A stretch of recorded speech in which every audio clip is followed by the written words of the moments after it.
Sa ngalan ng Ama at ng Anak at ng Espiritu Santo, Amen. ang pagpapala at kapayapaan mula sa Diyos na Ama natin at sa Panginoong Hesukristo naway sumainyo. At sumaiyo rin. Mga kapatid, tinipon tayo bilang kaanib na angkan ng Diyos. Kaya dumulog tayo sa maawaing Panginoong nagpapatawad ng lubos. Sinugong tagapagpagaling sa mga nagsisisi, Panginoon, kaawaan mo kami. Panginoon, kaawaan mo kami. Dumating na tagapag-anyayang mga makasalanan ay magsisi, Kristo, kaawaan mo kami. Kristo, kaawaan mo kami. Nakaluklok ka sa kanan ng Diyos Ama para ipamagitan kami. Panginoon, kaawaan mo kami. Panginoon, kaawaan mo kami. Kaawaan tayo na makapangyarihang Diyos, patawarin tayo sa ating mga kasalanan at patnubayan tayo sa buhay na walang hanggan. Amen.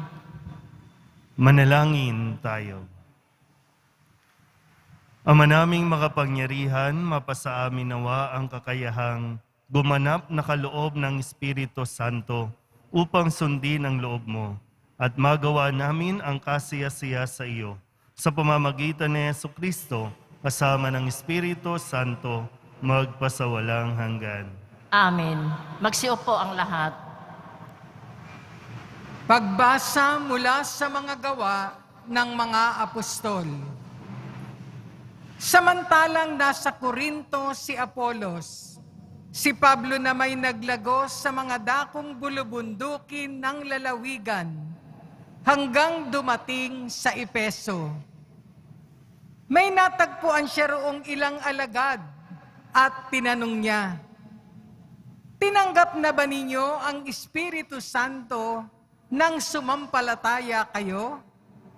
"Hindi po," tugon nila, "ni hindi namin narinig na may Espiritu Santo." "Kung gayon, sa ano kayo nabinyagan?" tanong niya. "Sa binyag ni Juan," anila.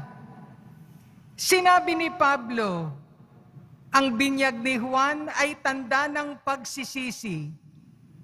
Sinabi niya sa mga Israelita na dapat silang sumampalataya sa darating na kasunod niya, sa makatuwid bagay kay Jesus. Nang marinig nila ito, sila'y nagpabinyag sa pangalan ng Panginoong Jesus. Ipinatong ni Pablo ang kanyang kamay sa kanila. Bumaba sa kanila ang Espiritu Santo at sila'y nagsalita ng iba't ibang wika at nagpahayag ng salita ng Diyos. Sila'y humigit kumulang sa 12 lalaki. Sa loob ng 3 buwan, si Pablo'y pumapasok sa sinagoga at nakikipagtalo sa mga naroon at buong tapang na ipinaliliwanag sa kanila kung ano ang paghahari ng Diyos. Ang salita ng Diyos. Salamat sa Diyos. Tanang mga kaharian, ang poong Diyos ay awitan. Tanang mga kaharian, ang poong Diyos ay awitan. O mag-alsa sana ang Diyos, ang kaaway pakalatin, at ang mga namumuhi tumakas sa kanyang piling. Kung paanong yaong ulap tinatangay noong hangin, gayon sila itataboy, gayon sila papalisin. At kung panong yaong pagkit sa apoy ay natutunaw, sa harap ng Panginoon, ang masama ay papanaw. Tanang mga kaharian, ang poong Diyos ay awitan. Ang lahat ay nagagalak, natutuwa ang matuwid. Sa harapan nitong Diyos, galak nila'y di malirip. Awitan ang Panginoon, purihin ang kanyang ngalan, ang pangalan niyang banal, magalak na papurihan. Tanang mga kaharian, ang poong Diyos ay awitan. Ang Diyos na naroon sa tahanan niyang templo, tumitingin sa ulilat sanggalang ng mga balo. Ang tahanan siyang laan sa sinumang nalulungkot. Ang bilanggo'y hinahango upang sila ay malugod. Tanang mga kaharian, ang poong Diyos ay awitan. Magsitayo ang lahat.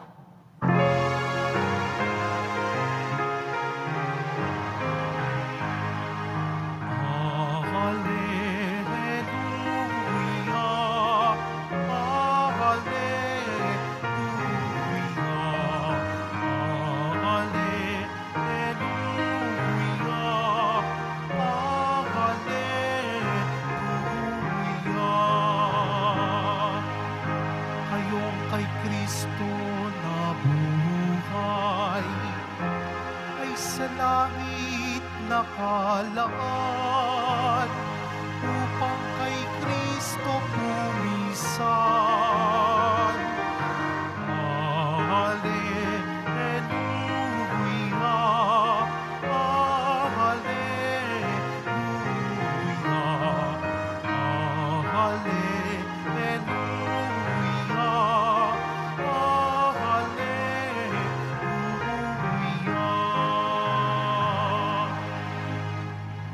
Sumainyo ang Panginoon. At sumaiyo rin. Ang mabuting balita ng Panginoon ayon kay San Juan. Papuri sa iyo, Panginoon. Noong panahong iyon, sinabi ng mga alagad kay Jesus, "Ngayon po'y tuwiran na ang inyong pangungusap sa amin at hindi na patalinghaga. Alam na naming batid ninyo ang lahat ng bagay at hindi na kailangang tanungin ninuman. Dahil dito, naniniwala kaming kayo'y mula sa Diyos." Sumagot si Jesus, "Naniniwala na ba kayo ngayon? Darating ang oras at ngayon na nga na magkakawatak-watak kayo, magkakanya-kanyang lakad kayo, at iiwan ninyo ako. Gayunmay, hindi ako nag-iisa sapagkat kasama ko ang Ama. Sinabi ko ito sa inyo upang kayo'y magkaroon ng kapayapaan sa pakikipag-isa sa akin. Mayroon kayong kapighatian dito sa sanlibutan, ngunit laksan ninyo ang inyong loob.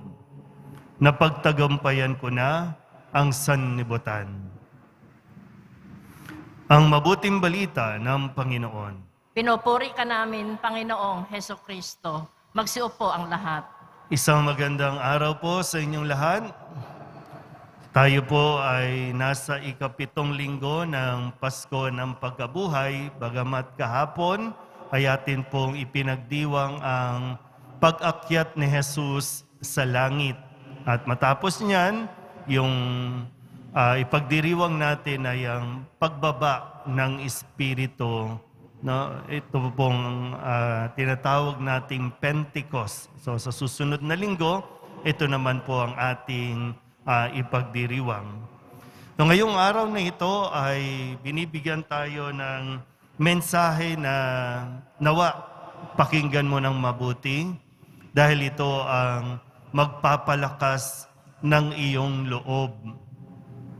Kung sakasakali na isa ka, kung ikaw man po, no, isa sa mga may pinagdaraanan at pakiramdam mo wala ka ng kakampi, nawa po mapakinggan mo ang mensaheng ito ng Poong Jesus Nazareno na kanya pong sinasabi sa kanyang mga alagad. Madaling sabihin na kilala na natin ang isa't isa. Madaling magsalita at madali ding sabihin na hindi kita iiwan. Di ka namin iiwan. Lalo pa kung maayos ka pa, Nakakapagbigay ka pa, kapag lumalapit sa iyo, may naibibigay ka. Madaling sabihin ng mga tao sa paligid mo na okay tayo, BFF tayo ha, o walang iwanan ha, walang laglagan ha. Pero darating ang panahon na talagang susubukin nito. Dahil dito sa kwento natin sa Ebanghelyo, sabi ng mga alagad, kilala ka na namin. No? Ngayon, tuwiran na nakikilala ka namin. At ang sabi ni Jesus, naniniwala ba talaga kayo? At alam niya na yung po pwede mangyari. No? Maduduwag yung mga alagad, matatakot sila, iiwan nila si Jesus sa panahong kailangan ni Jesus ng kaibigan. Pero naiintindihan ni Jesus yon. Kaya nga sinasabi niya rin na huwag kayong mag-alala. No? Sinasabi ko lang ito para magkaroon kayo ng kapayapaan sa pakikipag-isa sa akin. Dahil kung babalikan natin ang kwento, huhulihin si Jesus, paparatangan si Jesus, ipapako at mamamatay. At sadyang magkakawatak-watak sila dahil hindi nila alam yung kanilang gagawin. Pero yung sabi nga dito, no? Hindi ako nag-iisa talaga. Sabi ni Jesus, no? Naranasan na ni Jesus ang lahat ng hirap. Huwag mong isipin na ikaw yung pinaka may karanasan na hirap dahil kung tutuusin, naranasan na ni Jesus ang lahat ng pinakamahirap sa mundong ito. Pero ang sabi niya, pag nangyari ito sa inyo, laksan niyo ang inyong loob. Kasi napagtagumpayan ko na ang sanlibutan. So walang anumang problema sa mundong ito ang hindi mo kakayanin, lalo tigit kung nakakapit ka kay Kristo. Kahit sakit pa yan, na wala ng pag-asang gumaling. Pero hindi ibig sabihin nag-iisa ka. Huwag mong isiping nag-iisa ka. Pwedeng iniwan ka, pwedeng pansamantala, pwedeng forever, iniwan ka ng mga taong inaasahan mong aalalay at tutulong sa iyo. Pero kahit kailan, hindi ka iiwan ng Diyos. Di mo lang nakikita, pero gamit ang pananampalataya, mararamdaman mo siya. Pangako ng Diyos yan. Ano man yung sa tingin mong pinakamabigat na problema mo, sabi ni Kristo, napagdaanan ko na yan, napagtagumpayan ko na yan. At sa pinakasimpleng salita, kaya mo rin. At kakayanin mo yan. Kailangan mo lang talaga ding bumangon, kailangan mo talagang magpakatatag, kailangan mong tulungan ang iyong sarili. Ibangon mo ang iyong sarili. Kasama mo ang poong Jesus Nazareno. Amen. Magsitayo po ang lahat.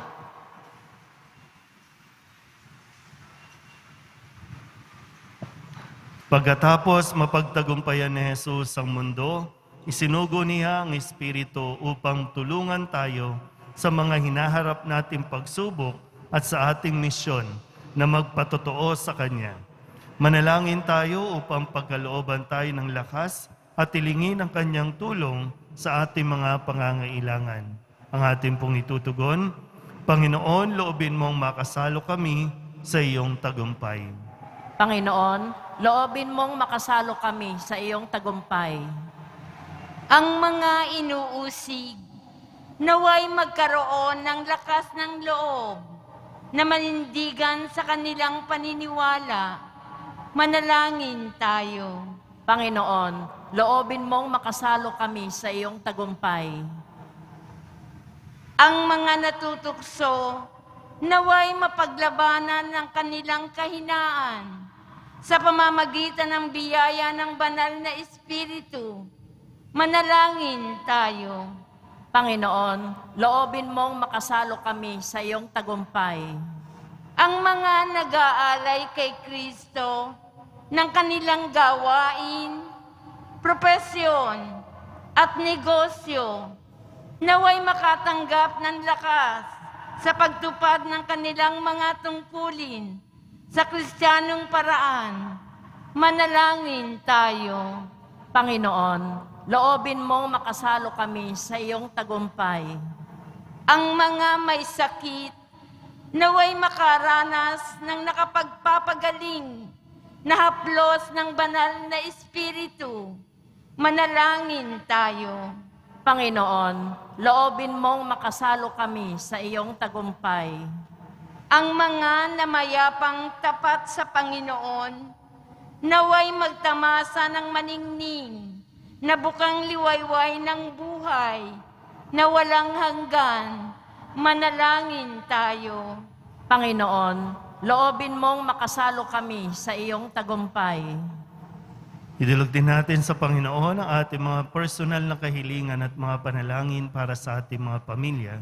Ganon din ang lahat ng mga misang pasasalamat, espesyal na intensyon at mga kaluluwa na inihiling na ipagdasal sa misang ito.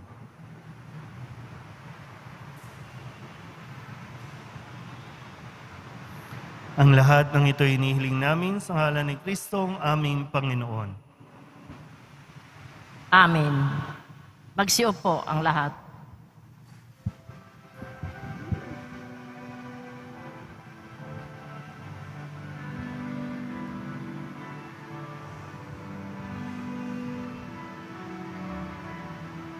Tinapay sa tanan ay nagbibigay buhay. Biyayang kaloob mo ay aming inaalay. Aming iling pagpapalat, buhay na dalisan. Magsitayo ang lahat. Manalangin kayo mga kapatid upang paghahain natin ay kalugdan ng Diyos Amang makapangyarihan.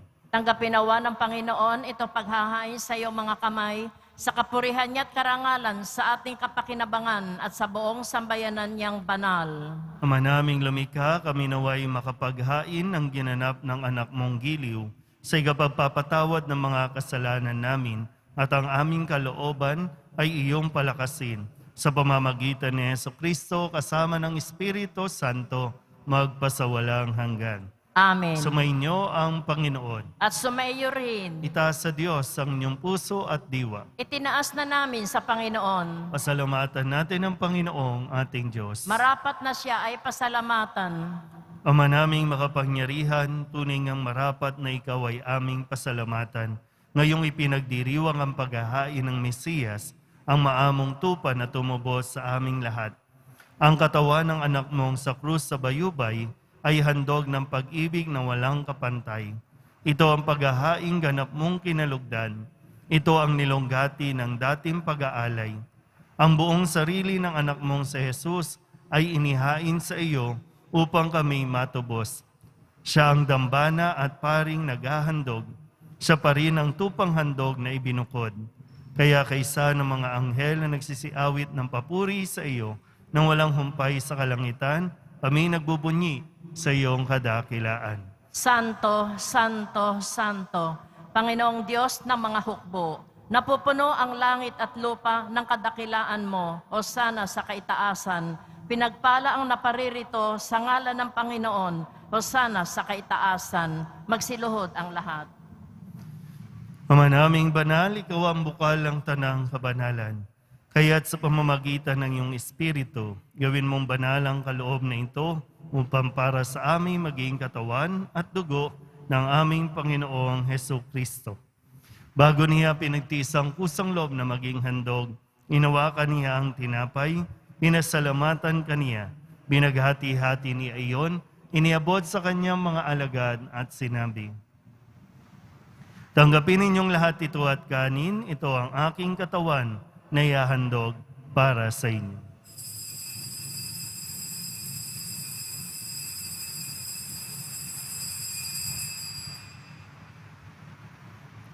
Gayun din naman, nang matapos ang hapunan, hinawakan niya ang kalis, muli kaniyang pinasalamatan. Iniabot niya ang kalis sa kanyang mga alagad at sinabi, "Tanggapin ninyong lahat ito at inumin. Ito ang kalis ng aking dugo, ng bago at walang hanggang tipan. Ang aking dugo na ibubuhos para sa inyo at para sa lahat, sa ikapagpapatawad ng mga kasalanan. Gawin ninyo ito sa pag-alaala sa akin."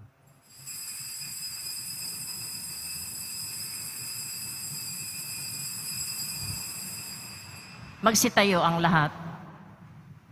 Ipagbunyi natin ang misteryo ng pananampalataya. Si Kristo'y namatay, si Kristo'y nabuhay, si Kristo'y babalik sa wakas ng panahon. Ama, ginagawa namin ngayon ang pag-alaala sa pagkamatay at muling pagkabuhay ng iyong anak, kaya tiniaalay namin sa iyo ang tinapay na nagbibigay buhay at ang kalis na nagkakaloob ng kaligtasan. Kami napapasalamat dahil kami iyong minarapat na tumayo sa harap mo para maglingkod sa iyo. Isinasamo namin kami magsasalo-salo sa katawan at dugo ni Kristo ay mabuklod sa pagkakaisa sa pamamagitan ng Espiritu Santo. Ama, lingapin mo ang iyong simbahang laganap sa buong daigdig. Puspusin mo kami sa pag-ibig kaysa ni Francisco na aming Papa at ni Jose na aming Obispo at ng Tanang Kaparian. Alalahanin mo rin ang mga kapatid naming nahimlay na may pag-asang sila'y muling mabubuhay, gayon din ang lahat ng mga pumanaw. Kawaan mo sila at patuloyin sa iyong kaliwanagan. Kawaan mo at paginapating kaming lahat na makasalo sa iyong buhay na walang wakas. Kaysa na mahal na Birhen Maria na Ina ng Diyos, ng kabiyak ng puso niyang si San Jose. Kaysa na mga apostol at ng lahat ng mga banal na namuhay dito sa daigdig na kalugod-lugod sa iyo, may pagdiwang nawa namin ang papupuri sa ikararangal mo sa pamamagitan ng iyong anak na aming Panginoong Hesus Kristo. Sa pamamagitan ni Kristo, kasama niya at sa Kanya, ang lahat ng parangal at papuri ay sa iyo, Diyos amang makapangyarihan, kasama ng Espiritu Santo, magpasawalang hanggan. Amen, amen, amen. Amen, hallelujah. Purihin ang Diyos, purihin ang Diyos. Amen, hallelujah. Amen, amen, amen. Amen, hallelujah. Buong kababaang loob tayong tumawag sa ating Panginoon ng Ama namin. Ama namin, sumasalangit ka, sambahin ang ngalan mo. Mapasa amin ang kaharian mo, sundin ang loob mo dito sa lupa para ng sa langit. Bigyan mo kami ngayon ng aming kakanin sa araw-araw at patawarin mo kami sa aming mga sala para ng pagpapatawad namin sa nagkakasala sa amin. At huwag mo kaming ipahintulot sa tukso at iadya mo kami sa lahat ng masama. Hinihiling namin kami iadya sa lahat ng masama, pagkalooban ng kapayapaan araw-araw, iligtas sa kasalanan at ilayo sa lahat ng kapahamakan, samantalang aming pinananabikan ang dakilang araw ng pagpapahayag ng tagapagligtas naming si Hesus Kristo. Sapagkat iyo ang kaharian at ang kapangyarihan at ang kapurihan magpakailanman. Amen. Panginoong Hesus Kristo, sinabi mo sa iyong mga apostol, "Kapayapaan ang iniiwan ko sa inyo, aking kapayapaan ang binibigay ko sa inyo. Tunghayan mo ang aming pananampalataya at huwag ang aming mga pagkakasala. Pagkalooban mo kami ng kapayapaan at pagkakaisa ayon sa iyong kalooban, kasama ng Espiritu Santo, magpasawalang hanggan." Amen. Ang kapayapaan ng Panginoon ay laging sumainyo. At sumaiyo rin. Magbigayan po tayo ng kapayapaan sa isa't isa. Kordero ng Diyos na nag-aalis ng mga kasalanan ng sanlibutan, maawa ka sa amin. Kordero ng Diyos na nag-aalis ng mga kasalanan ng sanlibutan, maawa ka sa amin. Kordero ng Diyos na nag-aalis ng mga kasalanan ng sanlibutan, ipagkaloob mo sa amin ang kapayapaan, magsiluhod ang lahat.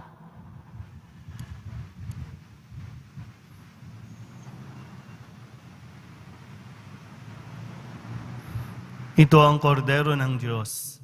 Ito ang nag-aalis ng kasalanan ng sanlibutan. Mapalad ang mga inaanyayahan sa kanyang piging. Panginoon, hindi ako karapat-dapat na magpatuloy sa iyo, ngunit sa isang salita mo lamang ay gagaling na ako. Katawan ni Kristo, Amen.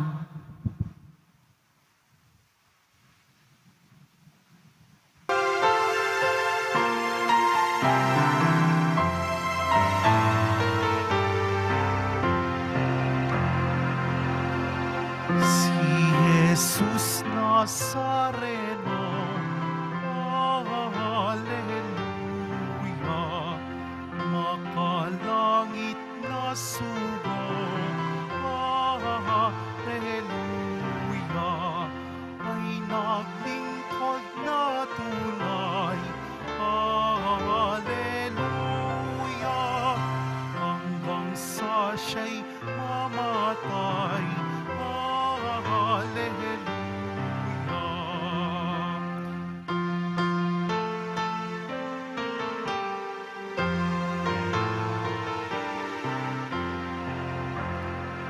Ang Diyos ay nalugod, Hallelujah,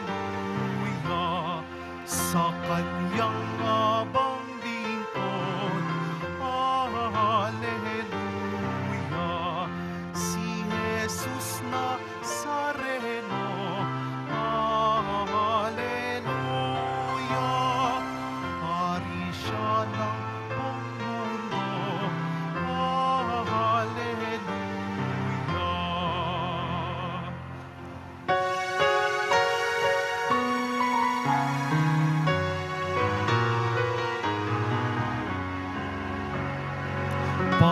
Parangalan ang Ama, Hallelujah, sa dakila niyang gawa, Hallelujah,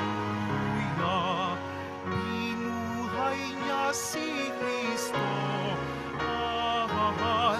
Hallelujah, ang pag-asa ng tao,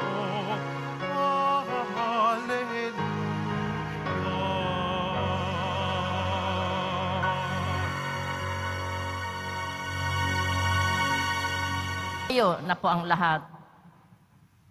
manalangin tayo.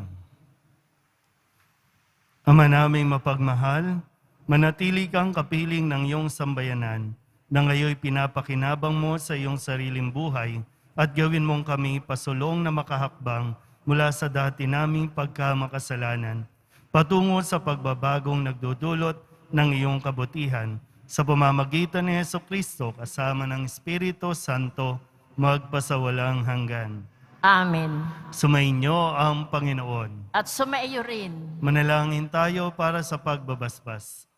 Mahal na pong Jesus Nazareno, inihayag mo sa pamamagitan ng krus ang walang maliw na pag-ibig ng Diyos sa sangkatauhan. Pakinggan mo ang kahilingan ng iyong angkan na nagsusumamo sa iyo. Makamtanawa nila ang iyong katugunan at tanggapin ang kasagutan ng may utang na loob na tinatanaw. Basbasan din po ninyo ang mga dala-dala nilang mga imahin at dasalan sa pamamagitan ng bendisyon na ito, naway maalala nila ang mga pangako nila noon sa binyag na ikaw ang kanilang ibigin at pagdilingkuran bilang Panginoon magpasawalang hanggan. Amen. At pagpalain kayo ng makapangyarihang Diyos, Ama at Anak at Espiritu Santo. Amen. Mayo kayong taglay ang kapayapaan ng Poong Jesus Nazareno. Salamat sa Diyos. Magandang araw po.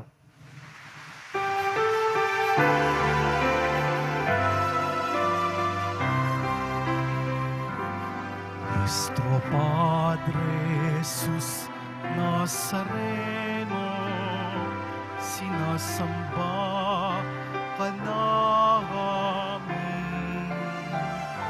Pinipintuho ka namin. Aral mo ang aming buhay at kaligtasan. Nuestro Padre Jesus Nazareno, iligtas mo kami sa kasalanan.